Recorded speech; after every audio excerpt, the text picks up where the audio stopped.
Hi hello everyone, welcome to my channel K kitchen logs. ఈరోజు నేను చూపించబోతున్న recipe cabbage pakoda. 10 నిమిషాల్లో ఈజీగా అండ్ సింపుల్గా ఎలా చేసుకోవాలి ఏంటి అని చూపించబోతున్నాను. అండ్ ఈ పకోడీ ఒక రోజల్లా ఉన్నా సరే అసలు మెత్తబట్టం అలా ఏమీ ఉండదు, క్రిస్పీగా ఉంటుంది. పప్పులోకి, సాంబార్లోకి, రసంలోకి పర్ఫెక్ట్ కాంబినేషను. ఇంకా ఆలస్యం చేయకుండా ఎలా చేయాలి అని చూద్దానండి. నేను ముందుగా క్యాబేజీని చూడండి ఇలా తరుక్కోండి. 1/4 కిలో క్యాబేజీని తీసుకొని ఇలా సన్నగా తరిగి ఉంచేసేసుకున్నాను. అదే కొలతల్లో చూస్తే 3 కప్పుల దాకా అయ్యిద్ది. నేను 1/4 కప్పు క్యాబేజీకి కొలతలు చూపిస్తున్నాను చూడండి. దీంట్లోనే ఒక మీడియం సైజ్ ఆనియన్ని ఇలా స్లైసెస్గా కట్ చేసేసుకొని యాడ్ చేసేసుకోండి. అలాగే పచ్చిమిర్చి మంటకు తగ్గట్టుగా నేను ఒక 5 పచ్చిమిర్చి ఇలా చీలికలుగా యాడ్ చేసేసాను. అలాగే కరివేపాకుని ఇలా సన్నగా తరిగి యాడ్ చేసేసుకోండి. కొత్తిమీరని కడిగి తరిగి యాడ్ చేసేసుకోండి. రుచికి తగ్గట్టుగా ఉప్పు నేను 1 టేబుల్ స్పూన్ దాకా యాడ్ చేశాను. అలాగే ఒక చిటికెడు పసుపు యాడ్ చేసి దీన్ని చక్కగా మొత్తం కలిసేలా కలపండి. ఇప్పుడు ఉప్పు యాడ్ చేశాం కాబట్టి ఈ క్యాబేజీల్లోంచి ఉల్లిగడ్డలోంచి వాటర్ అనేది రిలీజ్ అయింది కదా, అందుకని చెప్పేసి నేను ఆ 2 ఐటమ్స్ని ముందుగానే యాడ్ చేసి కలిపేస్తున్నాను.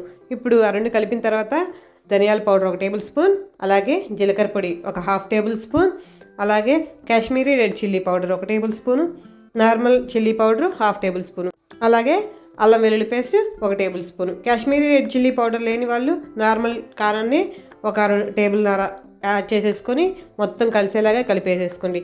ఇది కలిపేసరికి చూడండి మనం ఉప్పు యాడ్ చేసి ఉంచాం కాబట్టి చక్కగా క్యాబేజీల్లోంచి ఉల్లిగడ్డలోంచి వాటర్ అనేది లైట్గా రిలీజ్ అవుతూ ఉంటుంది.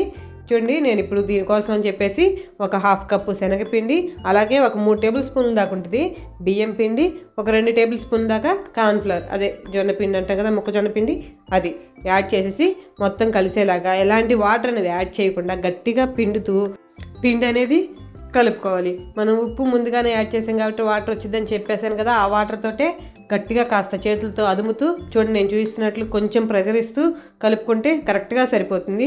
ఇంకా కాస్త పిండి ఎక్కడైనా ఉంది అని అనిపిస్తే మాత్రం ఒక 2 లేదా 3 టేబుల్ స్పూన్లు వాటర్ యాడ్ చేయండి. అంతకంటే ఎక్కువ అవసరం ఉండదు. నాకైతే వాటర్ ఎలాంటి అవసరం పడలేదు.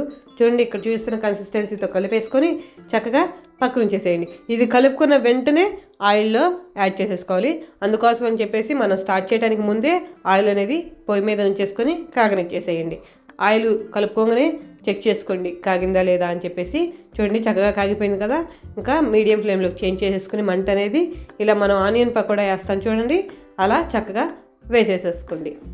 కొంచెం ముద్దగా పకోడీ రావాలి అని అనుకుంటే కాస్త ముద్దగా కలుపుకోండి. పొడి పొడిగా రావాలి, క్రిస్పీగా రావాలి అని అనుకుంటే మాత్రం పిండి అనేది కాస్త గట్టిగా కలుపుకోవడం మాత్రం అస్సలు మర్చిపోవద్దు. చూడండి మీడియం ఫ్లేమ్ మీద చక్కగా ఫ్రై చేసేసుకోండి. గోల్డెన్ కలర్ వచ్చిందాక లైట్ గోల్డెన్ కలర్ వస్తే చాలు. క్రిస్పీగా ఎగిపోయాయి చూడండి. క్రిస్పీగా ఎగిపోయి ఇలా లైట్ గోల్డెన్ కలర్ రాగానే తీసి పక్కన ఉంచేసేసేయండి. మరీ ఎర్రగా ఎగిందాక ఉంచితే కనుక మనకి ఆరేటప్పటికి కలర్ అనేది ఇంకాస్త చేంజ్ అవుతుంది. అందుకని చెప్పేసి లైట్ కలర్లోనే తీసేసి సర్వ్ చేసేసుకోండి. మళ్ళీ రెండో వాయి వేసేటప్పుడు ఏం చేస్తారు అని అంటే ఆయిల్ని మళ్ళీ ఇంకో 2 నిమిషాల పాటు బాగా కాగనిచ్చేసేసి మళ్ళీ వేసేసుకోండి. ఒకవేళ పిండి కనుక మీరు జావగా కలుపుకుంటే కనుక ఆయిల్ అనేది ఎక్కువ పీల్చేస్తుంది, అది మర్చిపోవద్దు. చూసేసారు కదా, మరి నచ్చిందా? నచ్చితే కనుక మీరు కూడా ట్రై చేయండి. ఎలా వచ్చింది ఏంటి అనేది నా కామెంట్ రూపంలో తెలియచేయండి. క్రిస్పీగా అండ్ టేస్టీగా క్యాబేజీ పకోడా రెడీ అయిపోయింది. చాలా సింపుల్ కదా. ఇవి సైడ్ డిష్గా రైస్లోకి, పప్పులోకి, సాంబార్లోకి పర్ఫెక్ట్గా సరిపోతుంది. ఇంకా ఆలస్యం చేయకుండా నా ఛానల్ సబ్స్క్రైబ్ చేసుకోండి. అలాగే ఒక లైక్ చేయండి. నేను మళ్ళీ ఇంకో వీడియోతో మీ ముందుకు వస్తాను.